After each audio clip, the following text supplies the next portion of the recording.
For those online who will get this, I'll say good evening. We've had quite a bit of fun here before we've gone online, just truly just singing together, sharing together, and I'll say just enjoying the joy of the Lord. But it's good to be with you. It's been a couple of weeks. 2 weeks ago, just a long weekend, but last week was our VBS program, which went very well. But we're going to be getting back into our study in Revelation. So if you want to know where we're picking up, we're going to be starting Revelation chapter 2. Revelation chapter 2, the church at Ephesus. But just before we get into that, you need to remember what was said just before this was the introduction of what John saw as Jesus. And the reason that's important is because a lot of the characteristics that John records that he saw are going to appear in the letters, in the 7 letters.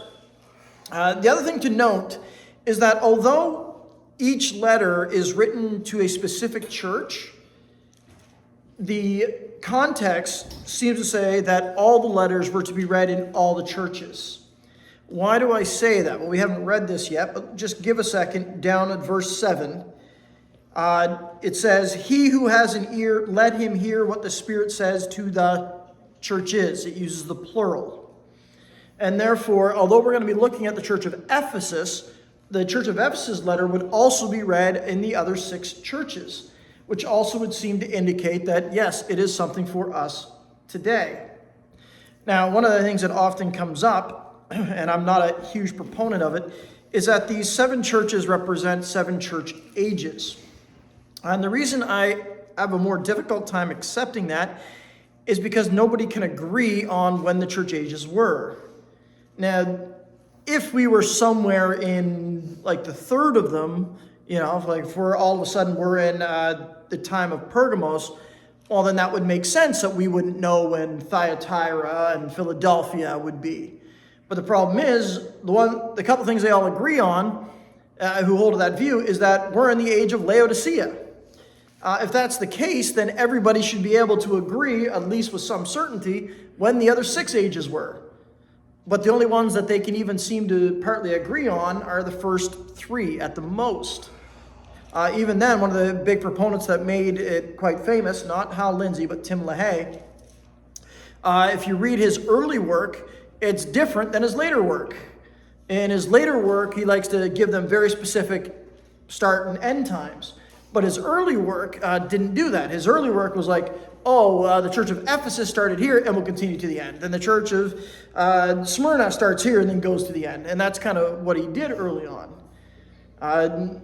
And so nobody can agree when those times were. And so what's the easiest logical answer? Well, that doesn't really work.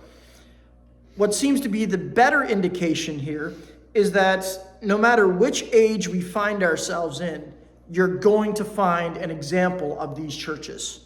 You're going to find an example of a church that's very strict doctrinally, but has lost its first love. You're going to find churches that appear to be alive, and they're happening places, but truthfully, they're spiritually dead. You're going to find greedy churches that think, we have blessing because look at everything that we have, yet they're missing the thing that is most important. You're going to find churches that are persecuted and hurting, yet they're standing firm in the faith, and they're considered a place that is precious to Christ. You're going to find churches that are in the midst of a place where the whole culture is anti-Christ. The scripture doesn't call it that way. It calls it, you dwell in the city where Satan has his throne, kind of idea. Now, those I think you can find in any age, no matter where you are. And so the letters, therefore, represent all of them. And so we look at the warning to Ephesus. And even if we say, well, that doesn't really fit our scenario, we can still take warning from it. And we learn from it. So truthfully, that's really where I'm going to be coming from. Now, like I said, the other problem I have with people who typically say these represent church ages is they love to take Revelation chapter 3, verse 10 and apply that to today's age. Yet, if you're looking at it, that section is the church of Philadelphia, not the church of Laodicea. So why would you take a promise from one church age and then apply it to another church age? And then you run into, like, oh, but they actually overlap. Well, if they overlap, then one doesn't begin and one doesn't end. So he kind of throws it out. Again, in the end, that's one of the things that I have to say. Not everything I'm going to tell you I will stand on absolutely dogmatically. I'm not going to die on the hill. You disagree with me, you're free to do that. But I think after studying for long periods of time and all the sides and views, I think it's best understood that no matter where you look, no matter what local congregation you're in, you're going to fall into one of those churches.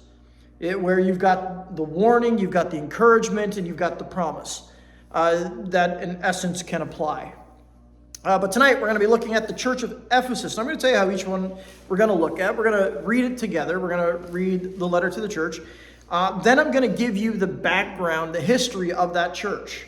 Because one of the things is, you got to remember, these were very real churches. There were 7 churches in Asia Minor. And the reason that we looked at early on, if you remember this back when we looked in chapter 1, this is actually at the beginning of the summer, that the number 7 was chosen. There was many more churches in Asia Minor. Why these 7? 1, they were on a preaching circuit. But 2, the number 7 means completion or whole. So in other words, these 7 churches stood as a representative to all the churches. So that's why these 7 are chosen. But to understand the real letter, you've got to understand what was happening in those churches, in those cities. And it's going to be important, especially when we start looking at things like Laodicea, where you get the statement, Jesus says, you're neither hot nor cold. I wish you were either hot or cold. And one of the things that has been often used about that is stating, cold means a non-Christian, hot means Christian, and you don't want to be a lukewarm, and yet the context really doesn't allow that once you understand the city. It can either refer to the water supply, or it actually can refer to wine. Cold wine and cold water have uses, hot water and hot wine have uses, but the lukewarm was terrible. Nobody wanted to use it. So to understand the backgrounds of the cities are important to understand the messages. And so we're going to be looking at the background of the messages. Then we're going to be starting to unpack how Jesus introduced himself and why. And then the warning to the church. And if time permits, we'll get through all the letter to Ephesus. We'll see. We'll go as far as we do until our time's up. So let's start. Revelation chapter 2, starting at verse 1. To the angel of the church of Ephesus write, these things says he who holds the 7 stars in his right hand, who walks in the midst of the 7 golden lampstands. I know your works, your labor, your patience, and that you cannot bear those who are evil. And you have tested those who say they are apostles and are not, and have found them liars. And you have persevered and have patience, and have labored for my name's sake, and have not become weary. Nevertheless, I have this against you, that you have left your first love. Remember, therefore, from where you have fallen. Repent and do the first works, or else I will come to you quickly and remove your lampstand from its place, unless you repent. But this you have, that you hate the deeds of the Nicolaitans, which I also hate. He who has an ear, let him hear what the Spirit says to the churches. To him who overcomes, I will give to eat from the tree of life, which is in the midst of the paradise of God. All right. So this church is the church in Ephesus. Just a reminder there, the word angel can actually be translated as messenger. Angel is a transliterated word, not a translated word. And if you remember the difference, a translated word is you've got a word in one language, and you tell what it is in another language, kind of thing.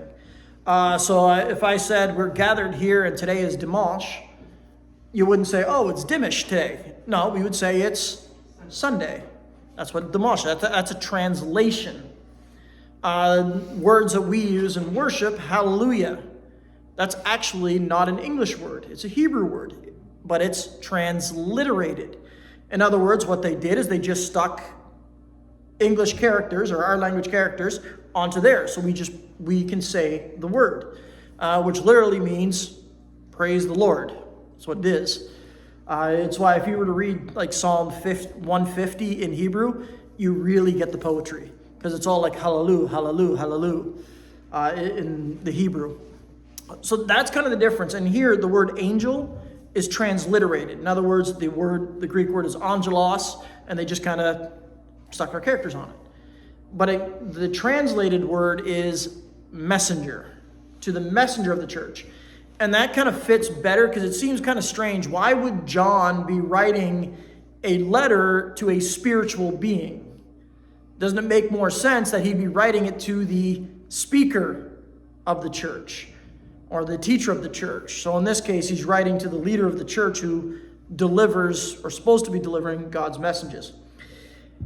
And so you're going to see that in all of them. So don't think that he's writing a spiritual letter to a spiritual being. He's writing a very real letter to a real person, to who's the representative of that church, who would read it out to them.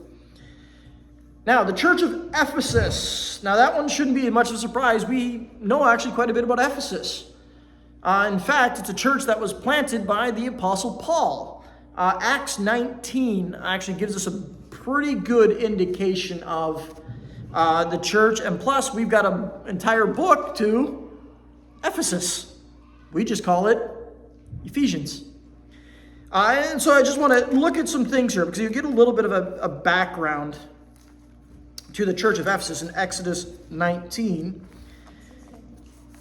And I want to jump, I don't want to read the whole thing here. I'm going to jump down to verse 21 a little bit. It's a longer chapter. So it says this: when these things were accomplished, Paul purposed in his spirit, when he had passed through Macedonia and Achaia, to go to Jerusalem, saying, after I've been there, I must go to see Rome. So he went into Macedonia, two of them. Sorry, I lost my sweater. I lost what I was reading there. Yeah, two of those who ministered to him, Timothy and Erastus, but he himself stayed in Asia for a time. And about that time, there arose a great commotion about the way. Remember, they weren't called Christians yet. They were called followers of the way. Makes sense. Jesus said, I am the way. For a certain man named Demetrius, a silversmith, who made silver shrines to Diana. Okay, pause there. Diana's one name. The other name is Artemis, the goddess Artemis. Brought no small profit to the craftsmen. He called them together with the workers and of similar occupation and said, men, you know that we have our prosperity by this trade. Moreover, you see and hear that not only at Ephesus, but throughout almost all Asia, this Paul has persuaded and turned away many people, saying that they are not gods which are made with hands. So not only is this trade of ours in danger of falling into disrepute, but also the temple of the great goddess Diana, or Artemis, may be despised and her magnificence destroyed, whom all Asia and the world worship. Now when they heard this, they were full of wrath and cried out, saying, great is Diana of the Ephesians. And so the whole city is filled with confusion. He's in Ephesus. What is in Ephesus? The temple of Diana or Artemis. A major temple. You also saw there that the silversmiths are there. That would be a trade guild. Ephesus is also a trade commerce center. So you have people coming and going. In fact, it was one of the largest cities in the Roman Empire at its peak, with summers around 250 to 300,000 people. Now that doesn't sound much today, but you got to remember the population has grown exponentially since then, just by the route. But so you've got commerce, you've got plenty of people, you've got the goddess Artemis or Diana there, which also brought in what's classified as the mystery cults. It brought in mysticism and all that. And what you have in Ephesus is a place where idolatry is rampant, and they run into something, and this is an important word I taught on it a couple of months ago. They ran into what's called syncretism. And in syncretism, what you do is you take two beliefs and you synchronize them, kind of thing. Just think synchronize. If you're wondering the word, think synchronized swimming. Everybody's swimming in their same pattern, trying to make a design or whatever, doing their part. Syncretism is this, where you take things from various walks and you try to push them together. In other words, this is something that happens in our culture. This is why you can have people who have beliefs that are 100% completely contrary to the scriptures, yet still call themselves Christian. And when you have a commerce center like this, you you're going to get that push to it. Like, they shouldn't be upsetting the commerce trade. There's big money in Artemis. There's big money in her temple being there. You got to think, it's not just the silversmiths who've got this, because they're selling off little statues of Diana. And when people come to worship Diana, they're going home with a souvenir. You got to remember, you're going to have sexual morality in the temple as well. Temple prostitutes would be there. You're going to have meat that has been sacrificed to idols that hits the marketplace, which are very similar to Corinth. And this is all going to take place. And then you got this group in your midst who's saying, you know what? That's all wrong. You don't worship Artemis or Diana. That's not a real God. The real God is not fashioned by hands. That's what Paul actually said. You can read about it in the Decapolis and the Areopagus, where he talks, the man-made gods are nothing at all. God does not live in temples built by man. And so they're really causing a stir, saying, don't do this, stay away from this. And when Ephesus was formed, they were in a position where they're constantly at battle. Don't forget, one of the things that we like to read about in Ephesians, you've got the whole section on grace. Is by grace you've been saved through faith, not of yourselves as any man can boast. It's a gift from God. But then Ephesians 6, what do you got? You got all about spiritual warfare, because they're at war against what is around them. And he's trying to remind them as well, remember, these people, they're not your enemy. The battle is against the spiritual forces in the heavenly realms. And so you've got a church that's got pressure on it. You've got a church that is there. And so for their life, they haven't been that long. They were classified, Paul says, that Paul commended them for their love, for their zeal, for their defending the faith. And that's how Ephesus saw themselves. They saw themselves like, we've got to stand firm.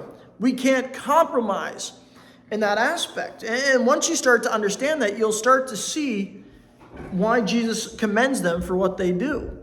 And it is something that we have to be aware of as well for churches today. So with that little bit of background into it, just, Ephesus is one of those cities that doesn't exist anymore. Ephesus is gone. You can look up the ruins of it. And the church that was at Ephesus has been completely destroyed. In essence, there's nothing left of Ephesus at all. But now, let's get back into Revelation chapter 2. So, Jesus' introduction. So, to the angel of the Church of Ephesus, write, these things says he who holds the 7 stars in his right hand and who walks amongst the 7 golden lampstands. Don't forget, we've already been introduced to these things. Now, we'll do a little refresher because we've had a big time and space here. Jump back to verse 20 of chapter 1. Just up your page a little bit. The mystery of the 7 stars which you saw in my right hand and the 7 golden lampstands. The 7 stars are the angels of the 7 churches, and the 7 lampstands which you saw are the 7 churches. So in other words, Jesus says, I am the one who holds your leaders. They're my representatives. They're to do what I tell them to do. And second, I'm the one who is in your midst. This is something that is also different. To understand the idea, if you've never understood idolatry, in the culture of what we call idol worship, this is the same thing that Roman Catholicism still has. They don't actually believe that the idol is God. They don't. A great example of this might date me a little bit. Have you guys ever watched the Disney version of Hercules? And in that, Hercules goes into the temple of Zeus. And then what happens is the statue of Zeus comes alive. What actually took place there, within the confines of the movie, is Zeus inhabited the statue. And this is ultimately what they kind of think. The statues themselves aren't the god, but it's a telephone to the god. Kind of thing. And so you've got to reach out and you try to offer sacrifices. You try to arouse the god to get its blessing. This is what you see dating all the way back to the time of the kings with Elijah on Mount Carmel. They're trying to get Baal's attention, or Baal's attention, by doing all this dancing, cutting, and all that. They're trying to get his attention to make him show up. And there's a contrast here between that and Jesus. Notice Jesus doesn't say, you got to get me to show up. What does he say? Yeah, I'm in your midst. I walk amongst the lampstands. I'm already there. The only church that kind of gets scolded for this really is Laodicea. If you know, like he says, I'm standing at the door. Because although he's there, they want to kick him out, kind of thing. But for the churches, this is something that's encouraging for us. We love to quote a verse completely out of context. Where 2 or 3 are gathered, I am there with them. To understand that verse, it's got nothing to do with an actual church meeting. It's got nothing to do with an actual church worship service. It has to do with disciplining a willfully sinful believer. How do I know that? Because if you look at the context of that, Jesus is like, if you catch your brother in sin, approach him privately. And if you've won your brother over, great. If he doesn't, go back and get one of the elders to come with you. And you two come with him. And then he says, where 2 or 3 are gathered. In other words, you're coming as my representative with my authority, is what he's talking about there. And so we love to quote that, but here you don't even need to. Why? Because Jesus is amongst his church. This is part of he says, I'll never leave you nor forsake you. And he's telling the Church of Ephesus, you gotta remember, they've got the cult of Diana out there, pushing on them constantly to accept. You can accept this, you can accept that, you can hold to your beliefs, but accept this idea and this idea. And they're fighting this, wondering, are we alone? Jesus says, no, I am in your midst. But it also means, now that's a good thing and encouraging, say, oh, look, he's here. But what that also means is he sees absolutely everything that's happening. There's no hiding. You can't put on a good face. This isn't the idea of, oh, look, a special guest is coming, so let's clean everything up. You know how that goes. If you remember back in the day, if your in-laws were coming, you're like, I'm going to clean up the house before they come. Yeah, there's none of that. He's already there. He sees the dirt. He sees what's ever going on. And so Jesus has the ability to do this, and he's introducing himself this way. And because of that, he therefore introduces himself. It's like, look, I hold the leadership. They have my authority. I am in your midst, and because of that, I know your works. I know your works. In this case, is actually good. I know your works, your labor, your patience, and you cannot bear those who are evil. Now, there's something our culture doesn't like today. Because for them to say, I'm not going to bear that which is evil, they have to do something. They've got to judge which is evil and which is good. Should be no surprise. John tells the same thing. Cling to the good, get rid of the evil.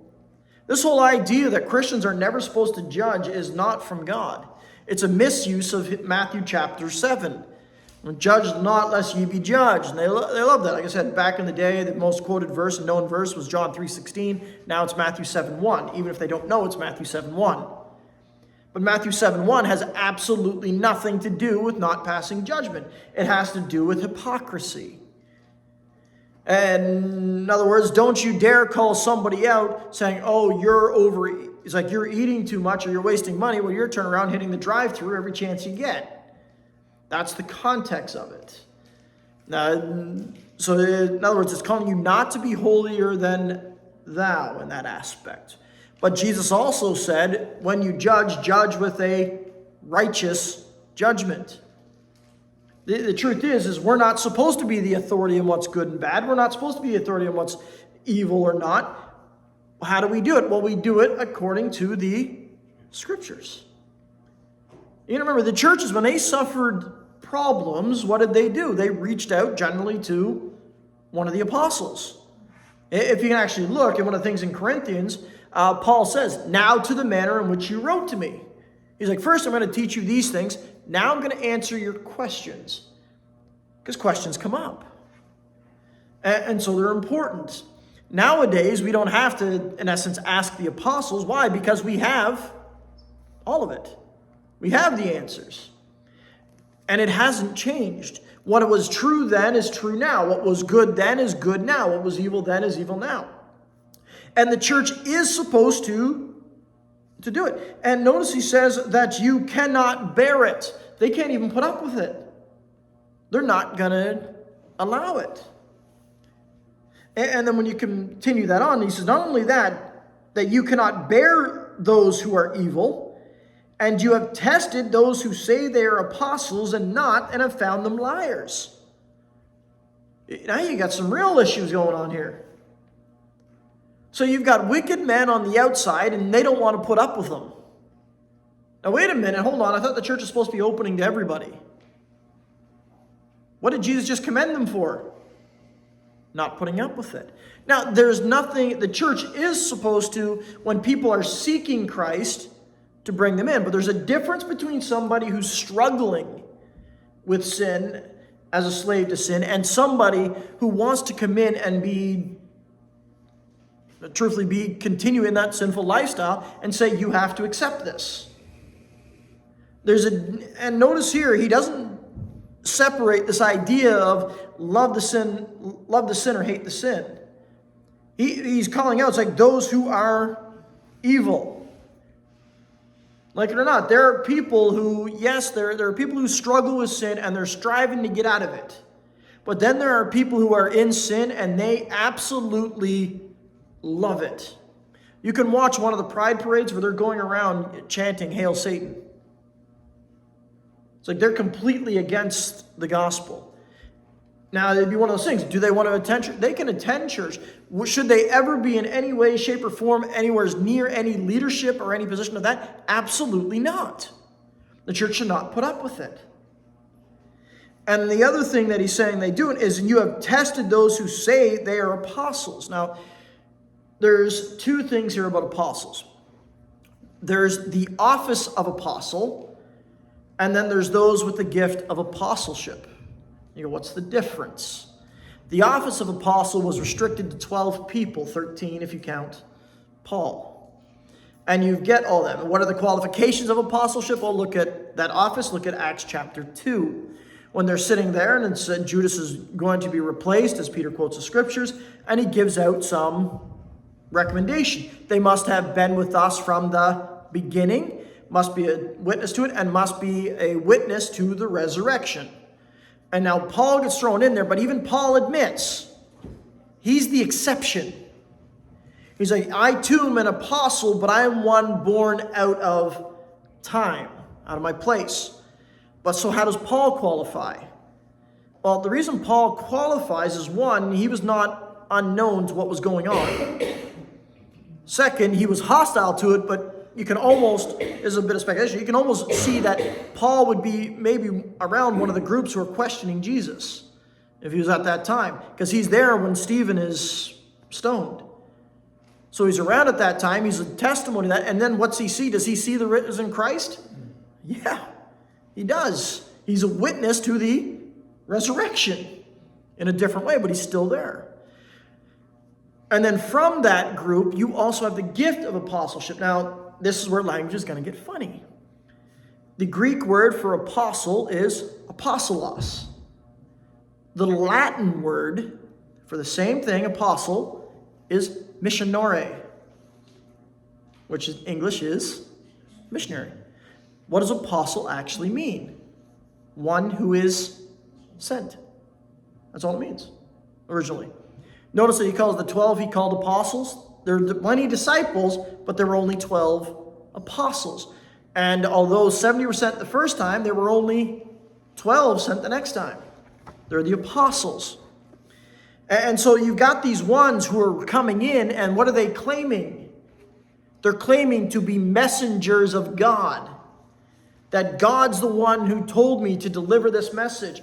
That makes sense, especially if they're in a city with the great temple of Diana. What are they saying? God spoke to me, and he wants you to know this, or God wants you to know this. And what are they doing? They're going, let's test that. Let's compare that. And what do they find out? Well, they're not really speaking for God. They're liars. This is a good thing to do. One of the worst things we can do is just accept somebody and accept what they say because, well, we like it. In today's culture, we're not allowed to that. As soon as you start saying, I don't think that's right, you're called judgmental. Remember, the Spirit of God has given the church every gift that it needs to be able to accomplish the mission that God has given it to us. And one of the gifts that he has given that is severely underused today is the gift of discernment, or the discerning of spirits. Today, we don't like to use that gift because that person is considered too critical, or they're considered judgmental. If you don't know what that looks like to operate in, there's discernment, which everybody's supposed to have. That'd be like the Bereans, where something comes up and they go, I don't know, let me check that. Discerning is just, let me check that according to what we already know. Someone who's got the gift of discernment, on the other hand, is, if they're operating it properly, when something is said or something is done, even if there's no evidence contrary to wise, they may still know something's not right. And they're more likely to say, I can't tell you why, but there's something off with that. And if they're operating correctly, usually what will happen is time will tell, kind of thing. Now, the downside is those who have the gift of discernment is if they're not careful, they can become judgmental and critical. And that's where you can run into what you can call, lost my word here. There we go. Apologetic ministries. They like to try to be discerned, but you can run into a lot of people in there who what they're classified as is what heresy hunters, where there's nobody who's right, everybody's wrong. These are like the ones who would say, like, John MacArthur was a heretic because they didn't agree with one thing. That Charles Stanley was bad because he held to a more lordship salvation kind of thing. If you don't know what that is, ask me later. And they'll say that those are bad. It's like, no. What it is those with discernment, their job is when something comes in, there's something wrong with that. But we don't like that today because why? Because we don't operate, truthfully, a lot of times, we don't operate on facts. We operate on feeling. How I feel about that is more important than anything else. And therefore, we can watch something. Now, there are many movies and shows out there that have biblical themes, but a lot of times you've got to look underneath it. Now, I grew up, truthfully, watching VeggieTales. But if you really pay attention to VeggieTales, it teaches moralism, not following Christ. What I mean by that is moralism says, here's the rules. Follow this rule, do that rule. A lot of times that's really what it is, instead of people really pointing to Christ. And then you can tell that because if you really go through a lot of the VeggieTale movies and just do a count in comparison to how many are Old Testament and how many are New Testament.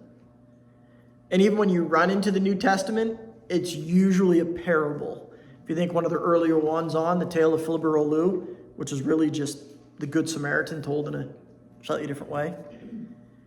And so it's kind of like, for example, Dave and the Giant Pickle, which is David and Goliath. And the end is, just stand strong, God is with you. It's moralism. In other words, here's the moral of the story, kind of thing.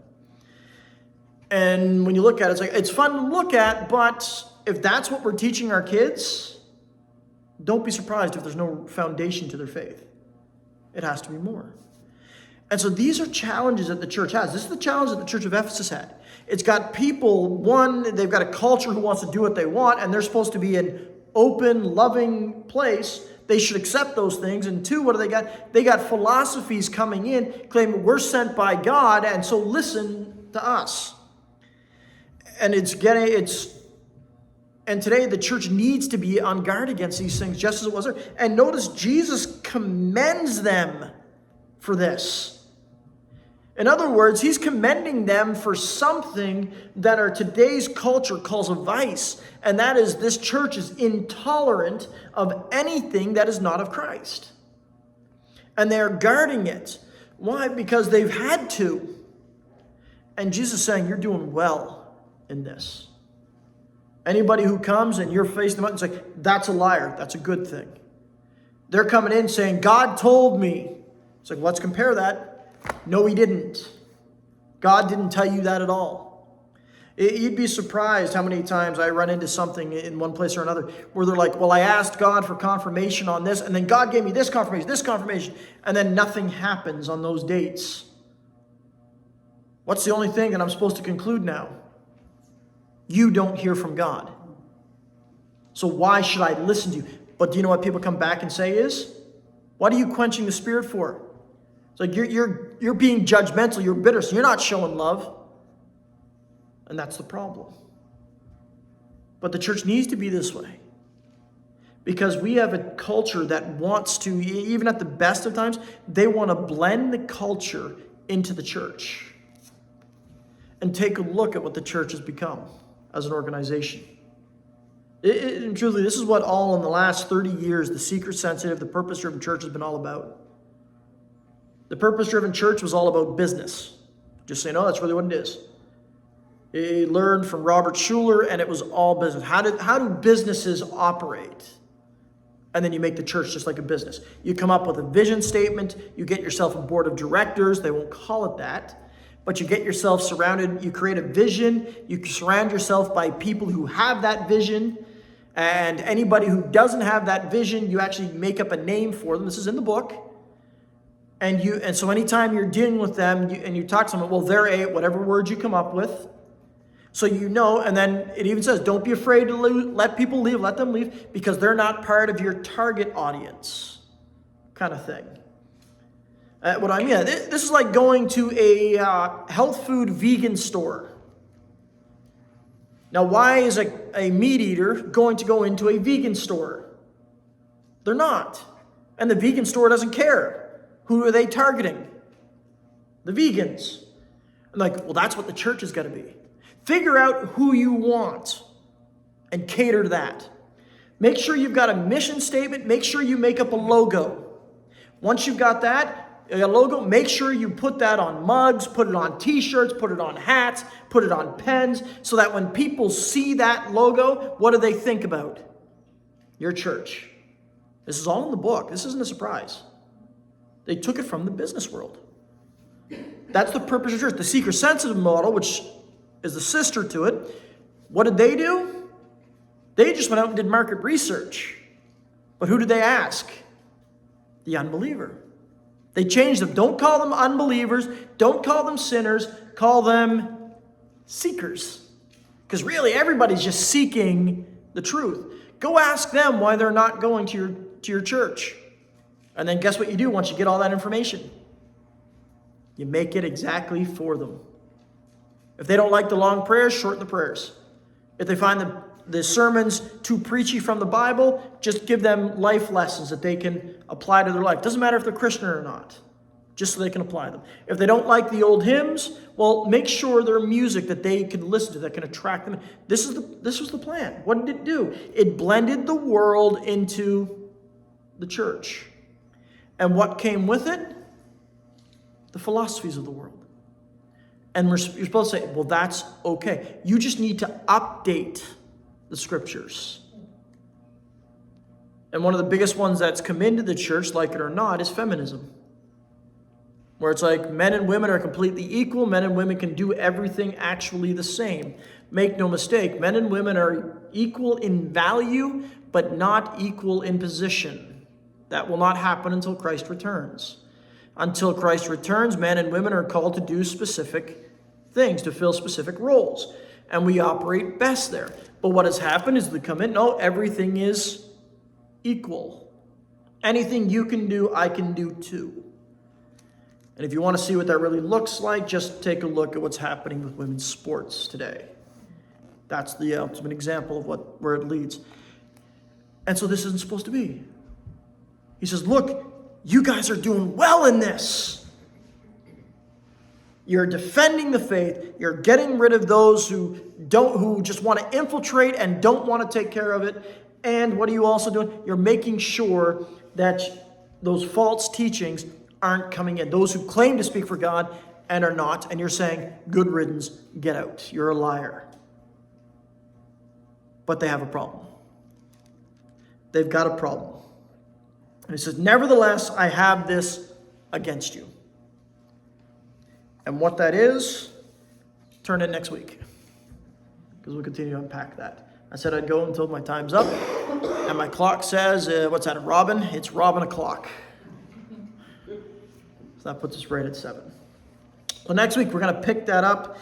We'll continue the Church of Ephesus, Revelation chapter 2. We'll pick up at verse 4. And that's all. Then we'll call it an evening, although God did that first in Genesis. But until then, as always, you can join with us next week. Next week we'll have a teaching as well. Then there's going to be another break just because it's long weekend. And then we're going to be returning to live stream. Just means it's going to be streamed live. But I still encourage you to come on out. Or it's possible that it might not go live stream. If we actually like this format better, which is great, then I'll continue just to tape it and put it on after. And that gives us more time. We sing, we share, we laugh. No crying aloud, unless we really need to. But in that aspect, that'll come up. News will come up that in the future. But until then, as always, for those online, feel free to join us at any time. Sunday morning, 10:30, we get together. We fellowship usually from 9:30 to 10:30, and then we worship together. And then evening, we'd love to have you in person. 6 o'clock, Sunday evening, we're together. But until next time, may you continue to walk with Christ. May you grow in the faith. And may you do all things for his glory. Blessings till next time.